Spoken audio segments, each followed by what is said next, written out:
Well, hello, everyone. Welcome back to the Help Not Harm Summit. My name is Leva. I'm the Senior Vice President of Strategy for Family Policy Alliance. We're so thankful that you all could spend some time with us today, or for those who are watching on demand later, we just thank you so much for joining us for this important topic.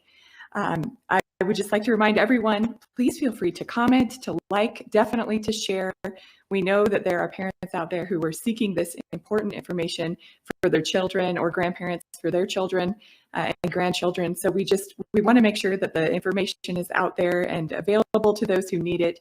So please join us in sharing it for the sake of everyone, because this issue is hitting parents and families from so many different angles. And that's why I am so excited to bring to you this session in particular.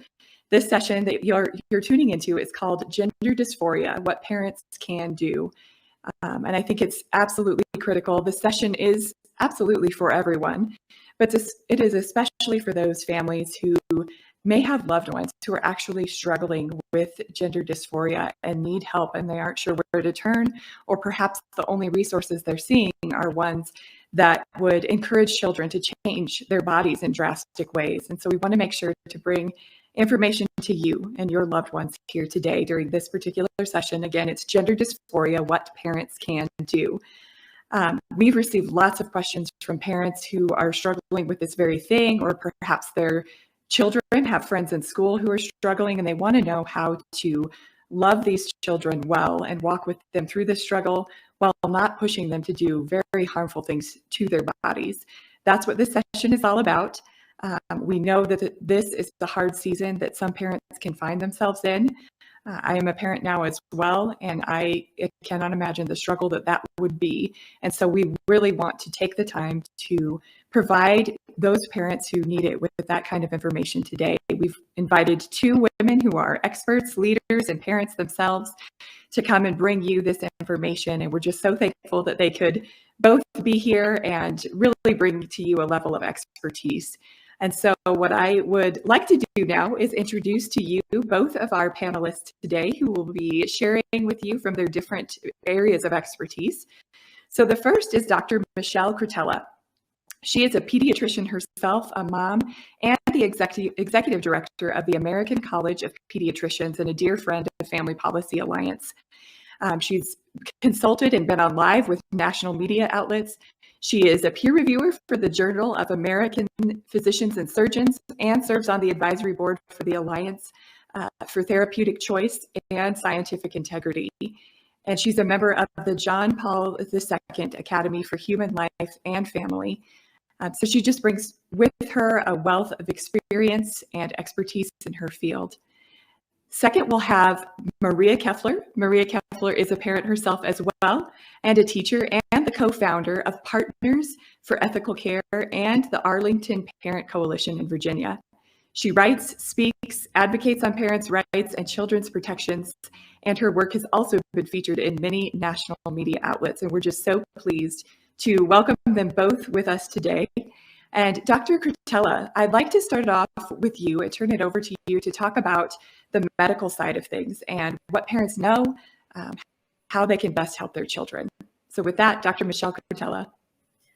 Thank you. Thank you, Autumn, for a gracious introduction. It's probably a good place to start with, well, what is gender identity and how does it develop in kids? Gender identity, just quite simply, is knowing what biological sex you are. And we know that children are not born with this knowledge, they develop it. Most children by age 3 will correctly identify whether they are a boy or a girl.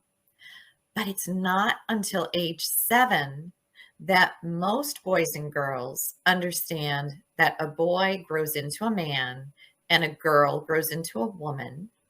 It's not until age 7 that most boys and girls understand that sex is permanent, that sex does not change just by wearing different clothes. So children under age 7, many of them may actually believe that a man who puts on a dress and makeup to look like a woman actually changes his sex.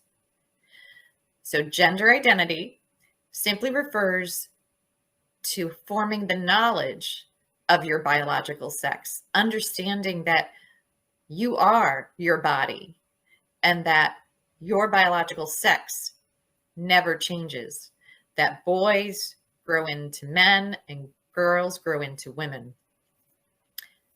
It's a slow developmental process, particularly the first 7 years of life.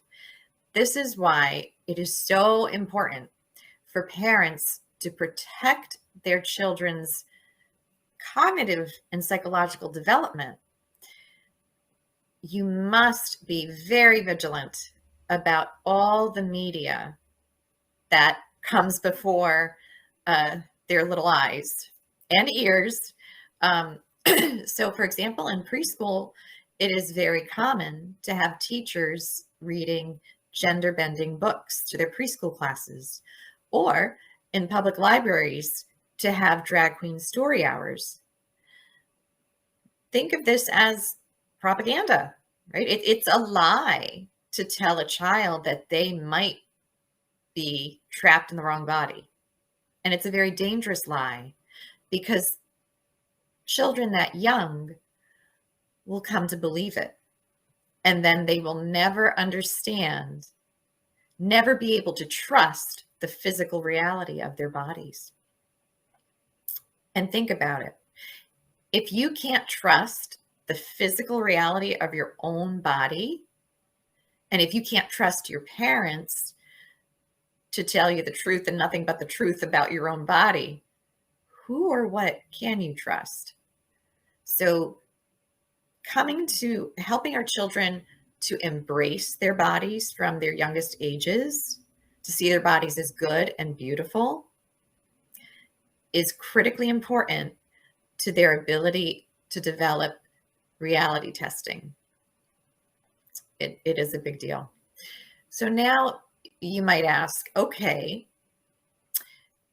what else might cause transgender belief in children, assuming that parents are able to protect their young ones from social media, TV, movies, books, overzealous trans activists in preschools and public school? Is there something, other factors that could cause a child to psychologically reject their bodies? And the answer is there are many factors that could contribute to this.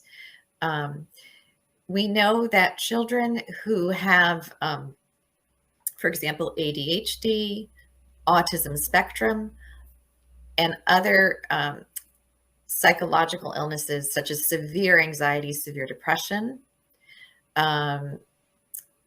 also children who suffer sexual abuse. These are various factors that can put a child at risk for psychologically separating from their body, from psychologically coming to believe that they are trapped in the wrong sex. A simple way to think of it is like this: in a child with maybe a different neurological development, such as autism spectrum, or with other mental illnesses, may come to believe that they are unloved or unsafe as the boy or girl they really are. Now, it's a misunderstanding. It's not a truth, but given their predisposing psychological illness or their neurological differences, they may come to believe that their body makes them unlovable or unsafe. And it's easy to see how sexual abuse, even physical abuse, could engender that in a child. And it's cases like this in which family and individual counseling is absolutely necessary and can be extremely helpful. I also point out to parents, however, that it's not always abuse. there are family dynamics that could be completely innocent, but because of the child's developmental stage, that child misinterprets and internalizes the falsehood that they are unloved or unsafe in their body. I'll give you an example. I had a little boy who had a married mom and dad. He was king of the hill, the apple of their eye for 3 years. Then at age 3, mom gave birth to his little sister who had special needs. Now, a second baby, that all by itself is going to put a big change in any child's life. But having a sister with special needs, this little boy went from being the center of attention to seeing his sister be the center of his parents' attention. They did nothing wrong, but this 3-year-old little boy misinterpreted that as mommy and daddy love girls. They don't love boys. I need to be a girl for mommy and daddy to love me again. This is not something conscious. It's something that happens subconsciously, and it only came out over the course of 1 year of family and child therapy. I had seen the little boy, that the family brought him in at age 5. So between the ages of 3 and 5, he had begun to exhibit like cross-sex play, wanting to cross-dress, and then finally identified himself as a girl. This was in 2010, before all of the transgender civil rights and unfortunate propaganda. So in 2010, it was very easy to find counselors and therapists who would work with the family to find underlying disorders. We can still do that today. And the American College of Pediatricians does offer parents pointers on how to interview counselors and therapists so that you will know that you have someone who is going to help you look for underlying contributing factors, not someone who's going to encourage you to have your child go on puberty blockers and cross-sex hormones. And that might be a good topic to tackle next. What is this talk about puberty blockers and cross-sex hormones? Well, unfortunately, with the rise of transgender activism for adult civil rights or special rights, the field of pediatrics has become increasingly politicized. And sadly, gender clinics, first it was only gender clinics that got formed to push dangerous hormone blockers, puberty blockers, and also dangerous cross-sex hormones on children, to actually claim that some kids really are trapped in the wrong body, and if we just give them block their puberty and give them opposite hormones, we can make them happy and healthy. This really took off and about, it started in the United States in 2007. It became increasingly prevalent in the last, I would say, 5 years. And now we are seeing the harm that we at the American College of Pediatricians warned against. Puberty is not a disease. No one's born in the wrong body, and puberty is not a disease. When we give puberty blockers like Lupron to physically healthy children, we are preventing them from having normal bone and brain development, normal muscle development. We're preventing them from developing, if they're girls, their ovaries are frozen in that early pubertal stage. They won't make eggs. They won't make mature eggs. Little boys put on puberty blockers will not make mature sperm. We're freezing their bodies in this at age 8 or 9, while their friends are all developing normally. What the transgender activists and gender clinics recommended was putting them on puberty blockers and then adding cross-sex hormones. So a little girl would be put on the puberty blocker and also get testosterone. This causes permanent sterilization. Can you imagine being a little girl between the ages of 8, say even between the ages of 8 and 16? A little girl that age has no concept of not ever wanting to bear her own children. She can't make a decision to take a drug that could make her infertile for life. So that's really, it's criminal. It's certainly not healthcare.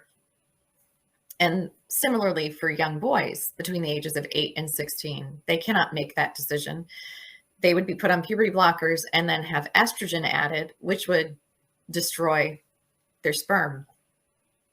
In addition, the cross-sex hormones cause heart attacks, blood clots, cancers, even diabetes and other long-term illnesses.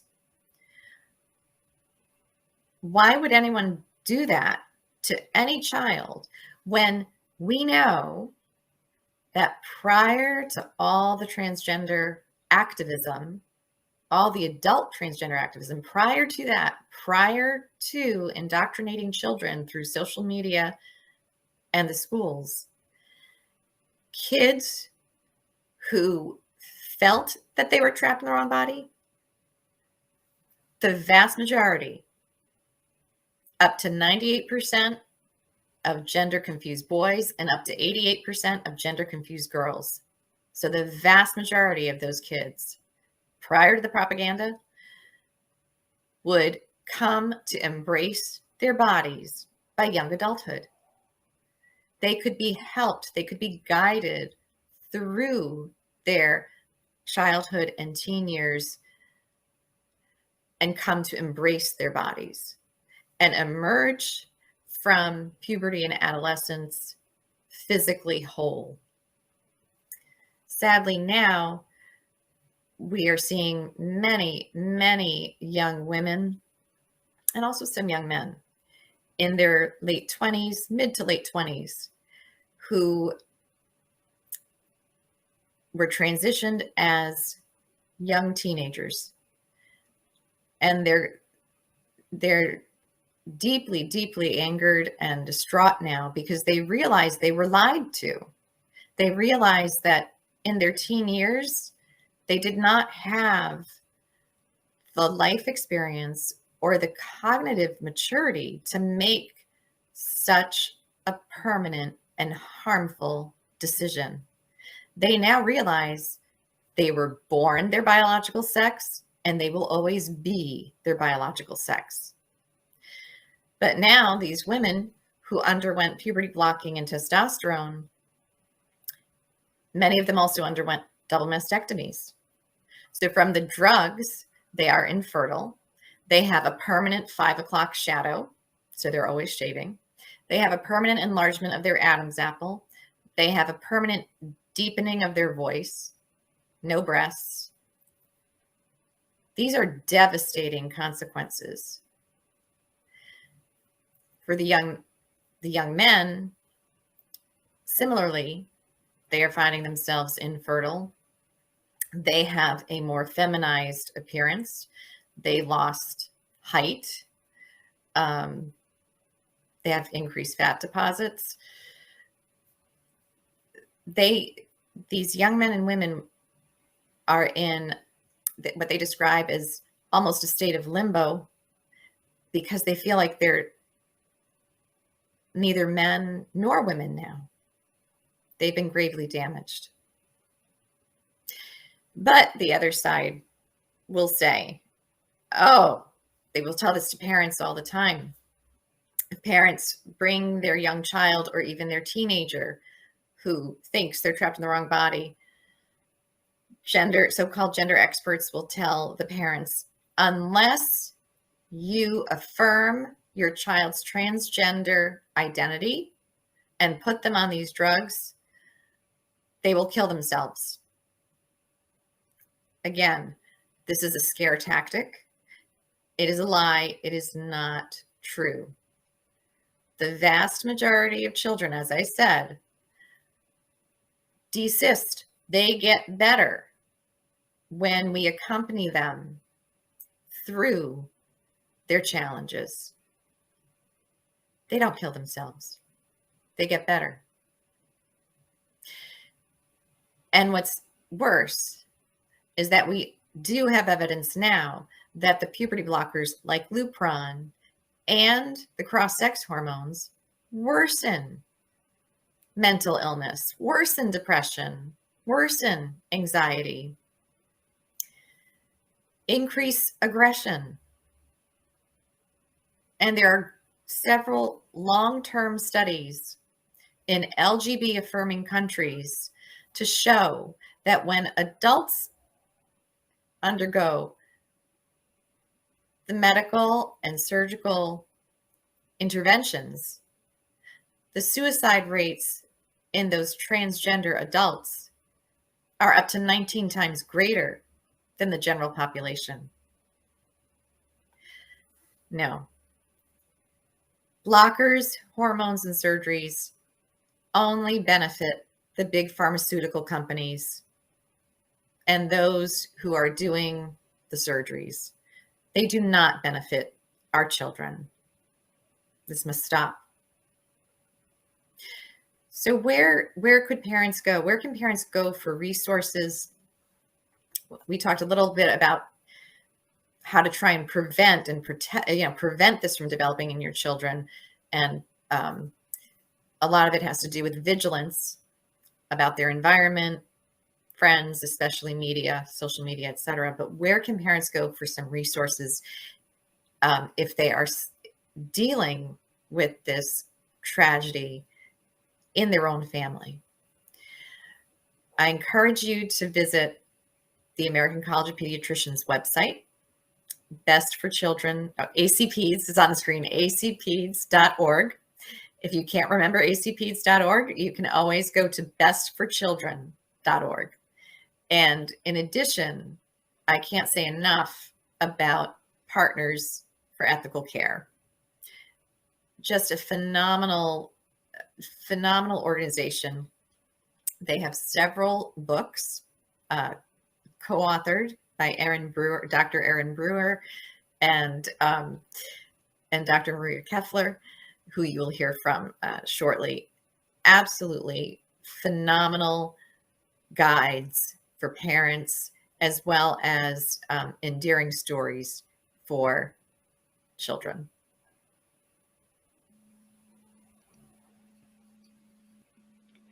Well, thank you so much, Dr. Cretella. This is so important, such critical information. And we hear from parents all the time that the information, the kind of information that you just shared isn't what they're able to find when they're doing their research about this, because so much of what's out there is about pushing kids towards transition, pushing them towards the puberty blockers and the cross-sex hormones that you mentioned. And so I'm just so thankful to you for boldly stepping forward, for giving parents and others who are seeking the help the truth, and for coming on today. Thank you so much. And Dr. Cretella, I also appreciate you doing my next introduction for me.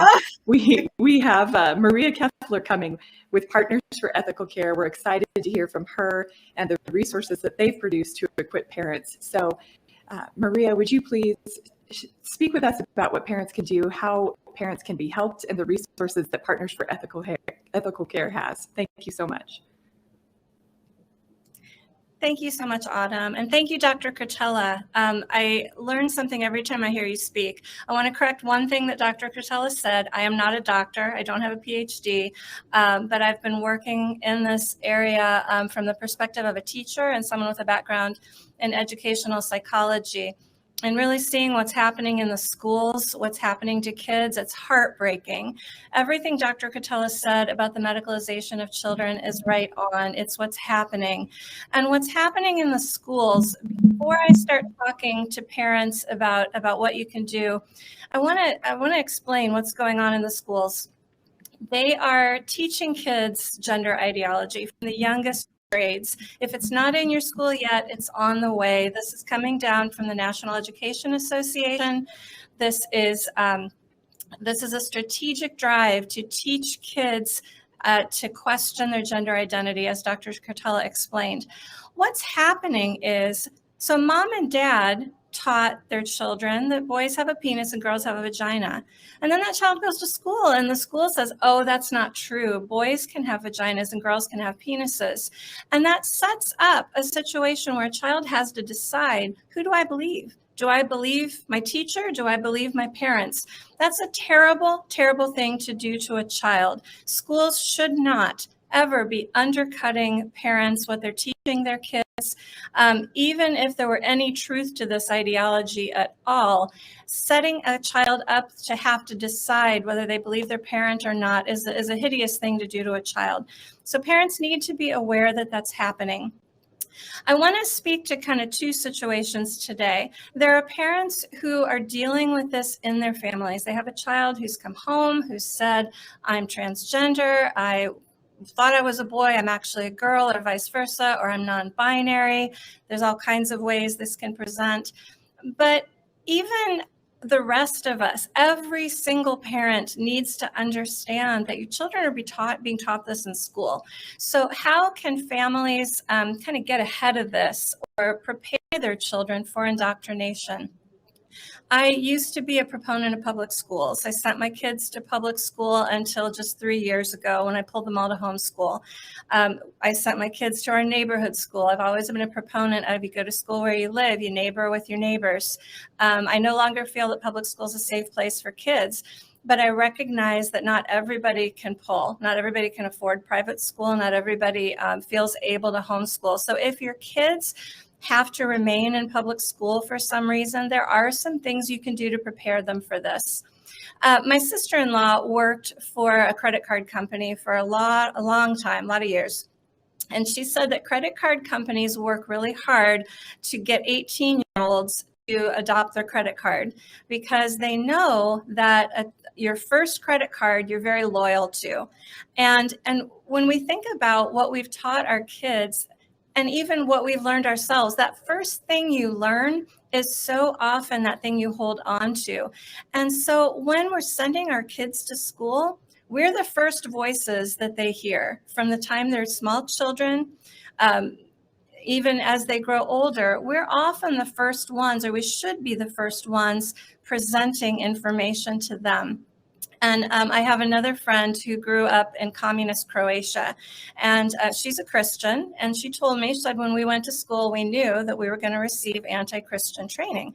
So I asked her, how did your parents prepare you for that? And she said, oh, they just told us. They just said, when you go to school, your teachers are going to tell you God doesn't exist. You're going to be told that the Bible is a lie. And that's not true. You're going to hear that, and I want you to know that that's not true. And having heard that from home and being prepared for that, when they were given that misinformation at school, they knew that it wasn't true. So be talking with your kids. Tell your kids, I understand this is happening out in the culture.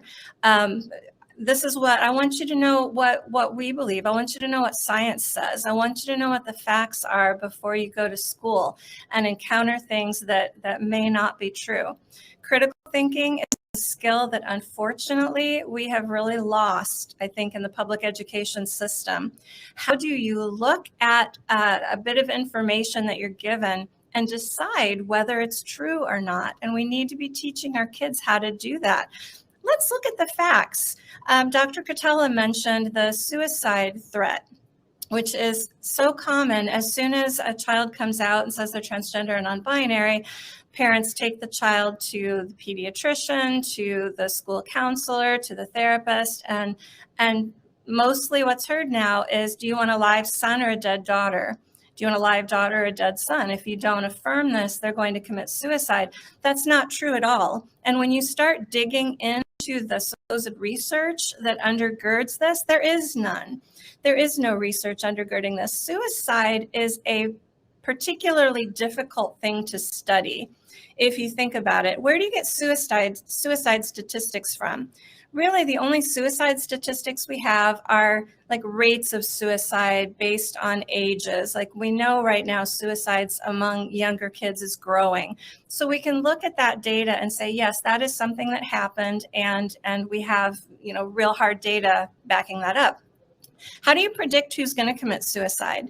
You would have to do a study. You would have to do a study where you have a control group and you have an experimental group, and you apply some sort of a variable to the experimental group to see if they commit suicide or not. That's an incredibly unethical study. Nobody's done a study like that.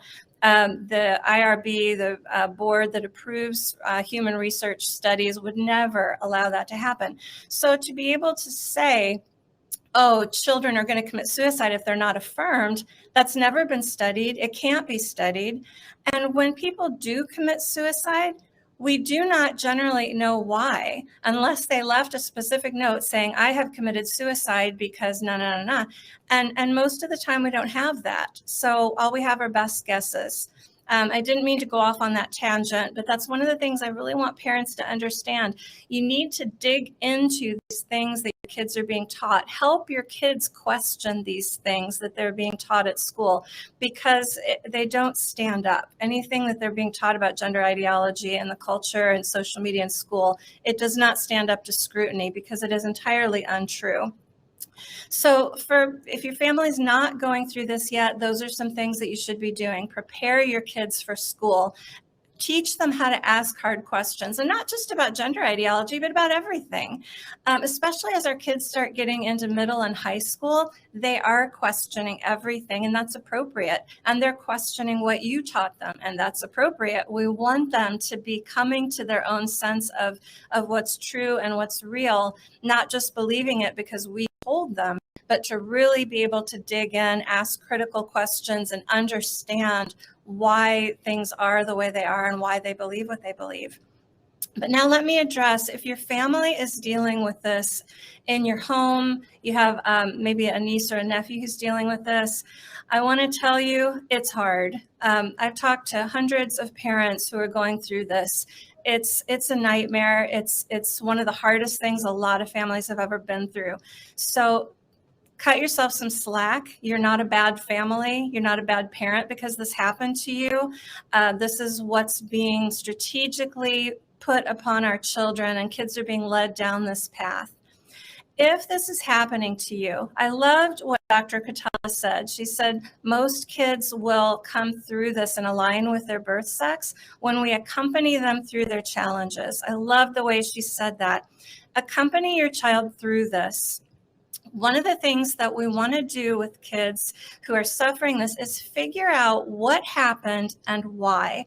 Kids who get sucked into gender ideology, kids or adults, there's a reason. There's something about it that appealed to them. There's something about it that fed a need that was not being fed elsewhere. And people who suffer from gender dysphoria or who get sucked into gender ideology, they tend to fall into what I'm seeing as four groups. Traditionally, historically, transsexuals, as they used to be called, were almost entirely adult males. And they tended to fall into two groups, according to Dr. Ray Blanchard, who's someone who's done a lot of work with this population. They tend to be autogynephiles, which are men who are sexually aroused by imagining themselves, seeing themselves as women. And also men who had unwanted same-sex attraction, who were attracted to other men. They were embarrassed by that, and so they chose to say that I'm actually a woman. Historically, that was almost entirely who represented transsexual or transgender population. In the last few years, we've seen an explosion of teenagers and primarily girls who are expressing this. And I'll come back to them in a minute because that's really the biggest population we're seeing right now. We're also seeing a growth in teenage and young adult boys who have often been exposed to pornography that is leading them to believe that they want to be women through this pornography that they're viewing. And then there's also young children. And sadly, the population of young children, it really seems to be the parents who are doing this to their children. There's some various reasons for that. I won't go into all of them just for the sake of time, but I heard somebody give the analogy of it's like when somebody has a vegan cat or a vegan dog, you know who's really making the decisions. It's not the cat or the dog. And I think that's probably what's going on with very young children, because for young children to role play, to try different characters. I had a good friend who about 15 years ago, her 3-year-old son was in preschool and he started wearing the Cinderella dress at preschool all day, every day. And my friend was understandably a little freaked out about this, but the preschool teachers told the family, this means nothing. This is just role play. This says nothing about his future sexuality, about anything. He's just playing. Kids do this. And sure enough, after, I don't know how long it was, a few weeks, couple of months, that ended. I know that boy today. He's a very happy, healthy, normal young man. If that happened today in school, the child's parents would be told, you have to trans that child. You have to affirm a transition. He's telling you he's actually a girl. Please be aware, these things are not true. These things are not true. But when you're dealing with a child with gender dysphoria, the first thing you want to do, as I alluded to a few moments ago, is figure out what happened and why. Which group is the child falling into in those 4 groups? By and large, it's going to be teenagers right now, and mostly it's teenage girls. Autism is incredibly overrepresented in this self-identified transgender population. This is so problematic because there are so many reasons why autistic kids can easily get sucked into this. They already feel uncomfortable in their bodies. They don't like change. Adolescence, puberty is arguably the biggest change people go through. So you take a child who's on the autism spectrum, they start encountering puberty where their bodies are changing, their emotions are changing, their friends are all changing. It feels like a cataclysm to them. And then someone comes along and says, oh, you're uncomfortable because you're transgender. Oh, you don't want to go through the wrong puberty. Let's get you cross-sex hormones. That's a horrific thing to do to an autistic kid. And we know large numbers of autistic kids are getting sucked into this ideology. So is that what's going on? Has your child been diagnosed with autism? Or perhaps you suspect that they ought to be. The treatment, the response you're going to give that child is going to be very different from a child who perhaps suffered sexual trauma. Dr. Cretella alluded to my dear friend, Dr. Erin Brewer, she has a horrific story of sexual trauma in her past. And as a child, she said she, in her mind, decided that if she had been a boy, that wouldn't have happened to her. And so she decided to be a boy, and for many years trans-identified. She got good, appropriate therapy from ethical mental health professionals, and she is now a healthy adult woman who is a wife and mother.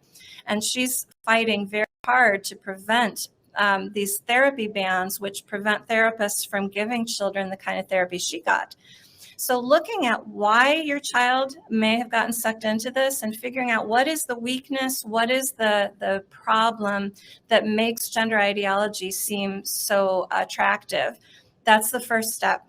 Second step, start asking questions, start applying logic. You want to get your child to start thinking those critical questions again. When they throw a slogan at you like trans women are women, ask a question. Well, why? What's the definition of a woman? If all women are, or if all trans women are women, doesn't that mean that all women are trans women?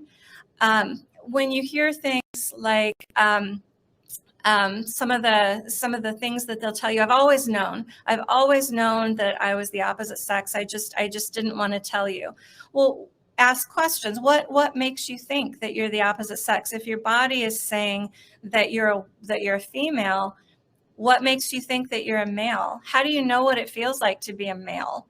I have used the example before that I'm a woman and Angelina Jolie is a woman.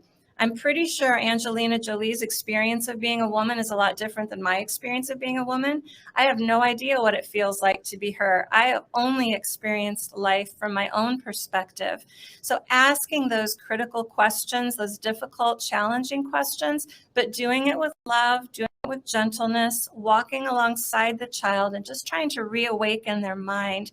This really is a cult. These kids really have been sucked into a cult. Cults have about, I think it's 7 or 8 things that they do to attract and retain recruits. Gender does all of them. So your child has been brainwashed into this, and it's your job to start trying to help them think for themselves again. And the third and really critical component to this, I call it separating the antagonists and the protagonists. Identify who is feeding this in your child's life. Social media is huge. I have come to believe that no child should have social media. I'm right on the verge of thinking no adult should have social media either. It's an incredibly unhealthy, damaging place. Social media, all the platforms have influencers who are out there looking for vulnerable kids to get them sucked into the trans agenda. This is a $1 billion industry. I have seen 3 market reports in the last year that talk about sex reassignment surgery being a growth market. That's not even the hormones and the pharmaceuticals. That's just sex reassignment surgery. They expect it to earn over $1 billion or about $1 billion in the next 5 years. That's why this is happening. It's very lucrative. So figure out who's feeding your child this stuff. The social media influencers, the friends, the GSA, the Gender Sexuality Alliance Club at school.